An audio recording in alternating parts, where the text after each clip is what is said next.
xibaar yu wér te wóor ca tàng ba abonnez-vous pour ngeen di mën di jot suñuy vidéo.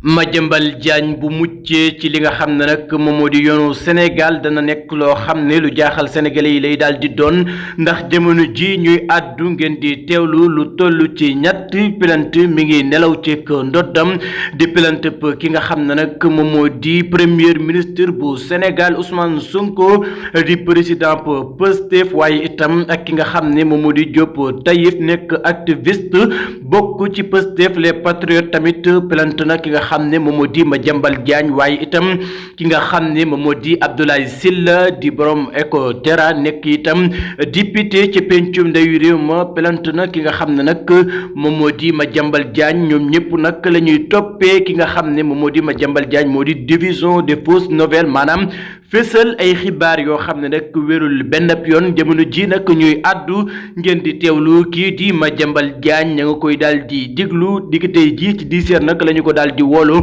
ci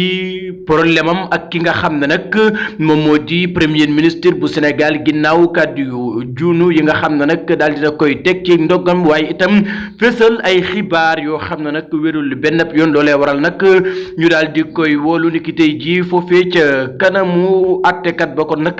dina jàkkaarloog li nga xam ne nag moom moo di attekat ya bu ko defee ñu mën a xam fan la ëllëgu Madiambal Diagne di mujj moom mi nga xam ne journaliste la waaye itam bokkoon ci ñi nga xam ne nag bëggoon dañoo dem foofee ca pencum ndawi réew ma dema woon ci coalition bii nga xam ne nag moom moo di jàmm ak njëriñ bu Amadou Ba kon nag jàpp nañ ne kii di Madiambal Diagne bu muccee ci li nga xam ne nag moom moo di justice bu Sénégal dana daal di jaaxal ñu bari ndax li ñu koy toppee ak plainte yi nga xam ne nag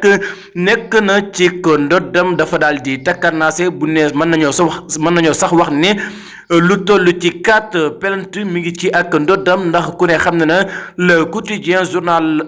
la boo xam ne Madiambal Diagne moo ko moom fan yi ñu weesu fesaloon na xibaar bu wérut di wax na nag li nga xam ne moom moo di gouvernement pour Sénégal daf doon lépp ñu daal di koy gàntal ci 29 novembre bi nga xam ne nag moom la ñu daal di génn loole nag mu mel ne nekkul yoon benn yoon ba tax nag ki nga xam ne moom moo di Cheikh Diba di ministre bi yor wàllum loolee nag waxoon ne dana ko daal di topp ci yoon.